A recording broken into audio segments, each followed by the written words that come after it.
Bironiers, pernah nggak sih kalian naruh kamper di kamar mandi atau di lemari baju? Tahu kamper? Kapur barus. Kalau kalian naruh kamper, kapur barus di lemari baju, selang beberapa minggu, biasanya kamper itu hilang. Kemana itu hilangnya ya? Apa dimakan kecoa? Katanya kan kamper itu untuk ngusir kecoa. Masa iya dimakan kecoa? Penasaran kemana perginya si kamper itu? Simak terus di BCL Biruni Combo Learning, oke?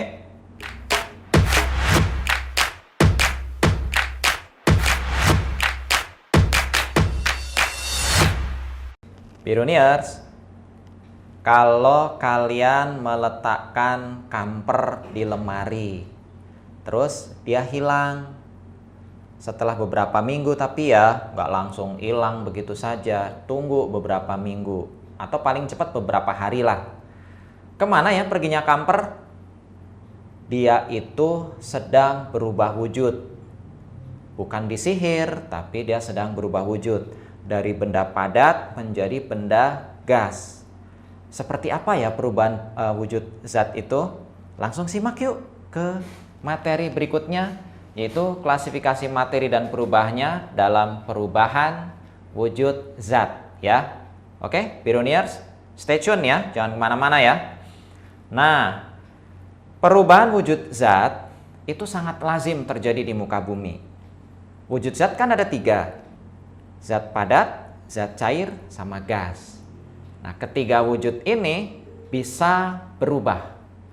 Zat padat bisa berubah menjadi zat cair, namanya mencair.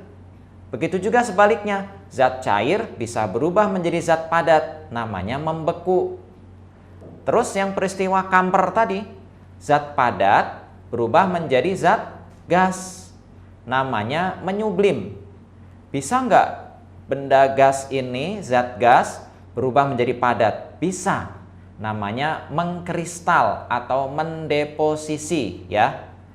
Kemudian gimana kalau benda cair berubah menjadi benda gas? Namanya apa sih?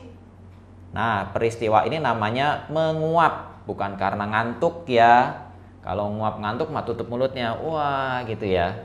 Ini menguap itu artinya perubahan wujud zat dari cair menjadi gas. Kalau benda gas berubah menjadi zat cair namanya apa? Mengembun. Nah, itu ya. 3 fase perubahan wujud zat, padat, cair, dan gas. Contohnya seperti apa, Biruniers? Nih, contoh peristiwanya ya. Mencair misalkan, es mencair. Es kan padat ya, berubah menjadi air. Es ini akan mencair kalau diletakkan di ruang terbuka. Jangan taruh di freezer terus, nggak akan mencair. Kemudian kalau membeku, air menjadi es saat disimpan di freezer. Berikutnya lagi menyublim. Contohnya tadi, kamper, kapur barus akan habis kalau diletakkan di lemari, di kamar mandi gitu ya. Kemudian mengkristal. Contohnya apa? Lubang knalpot motor ataupun mobil itu menjadi kotor loh, Biruniers, karena endapan gas CO2 ya. Karena endapan gas CO2.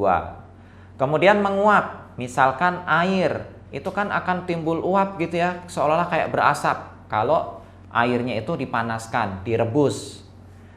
Kalau mengembun gimana? Adanya titik-titik air di daun pada pagi hari ya. Nah, itu akan mengembun. Biasanya di ujung-ujung rumput di lapangan biasanya ya. Itu, Biruniers, perubahan wujud zat beserta contoh peristiwanya. Kemudian tadi di awal kan sudah ada slide yang menjelaskan tentang jarak antar partikel gitu ya. Kemudian gerak antar partikel gitu kan. Ada partikel yang sulit bergerak, ada partikel yang bisa bergerak tapi terbatas, ada partikel yang bebas bergerak. Nah, kenapa bisa demikian ya? Biruniers, ada loh yang namanya gaya tarik antar partikel. Jadi sesama partikel zat padat sesama penyusun zat padat itu ada gaya tarik-menarik. Sesama penyusun zat cair juga ada gaya tarik-menarik. Begitu juga zat cair dengan zat padat bisa ada gaya tariknya. Nah, apa namanya ya? Simak yuk materi ini. Ada istilah kohesi.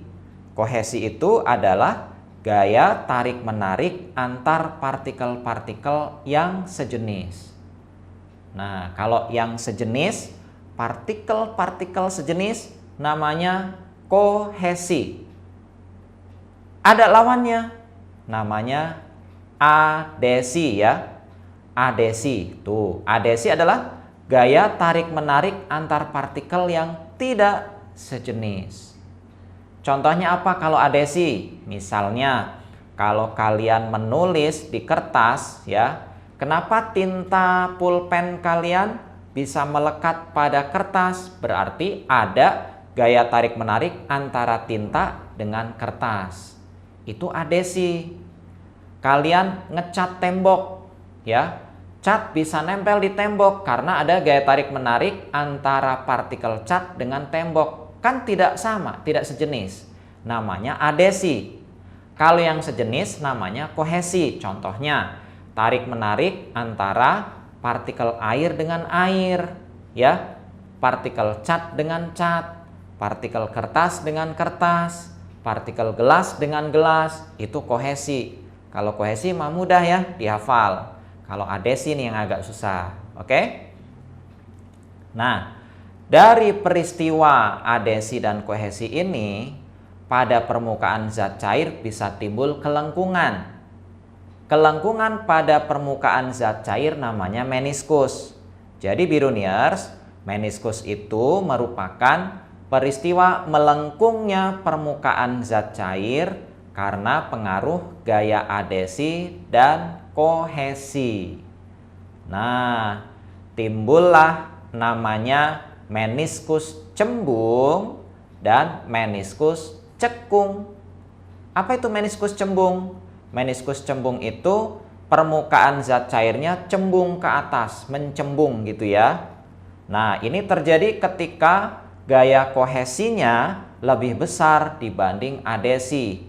Gaya tarik-menarik partikel sejenis lebih besar dibanding gaya tarik-menarik partikel yang berbeda jenis. Kayak gini gambarnya Biruniers. Misalnya air raksa yang ditaruh di pipa kapiler ya, itu akan mengakibatkan meniskus cembung. Kalau meniskus cekung terjadi ketika kohesi lebih kecil dari adesi. Gaya tarik-menarik partikel sejenis lebih kecil dibanding gaya tarik-menarik partikel beda jenis.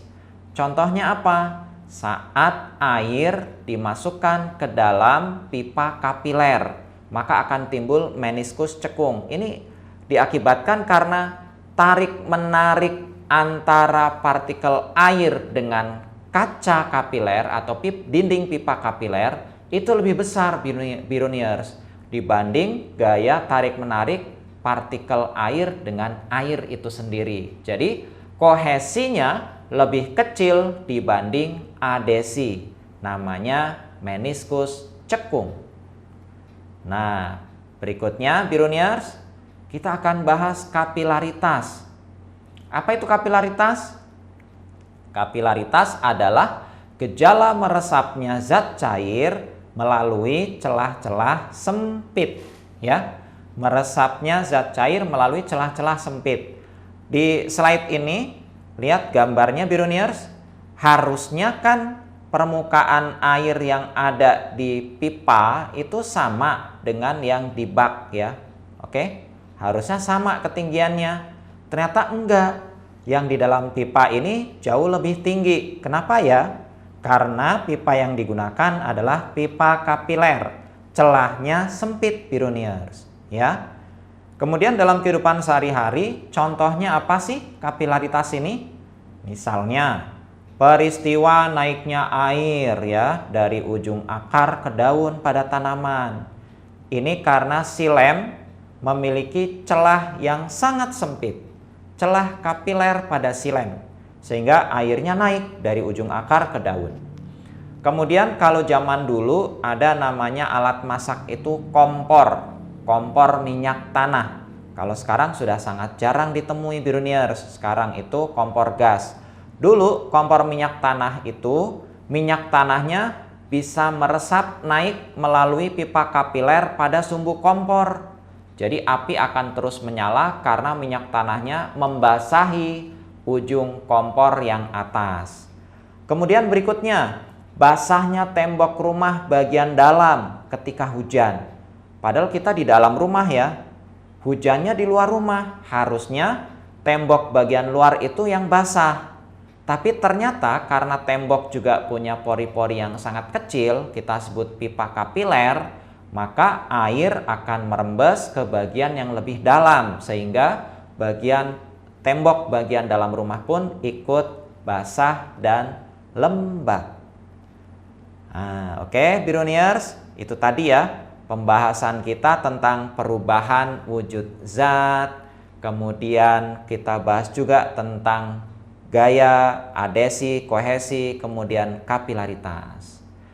Nanti kita akan bahas tentang massa jenis larutan ya. Apa sih massa jenis larutan itu? Jangan kemana-mana, tetap di BCL Biruni Combo Learning. Oke?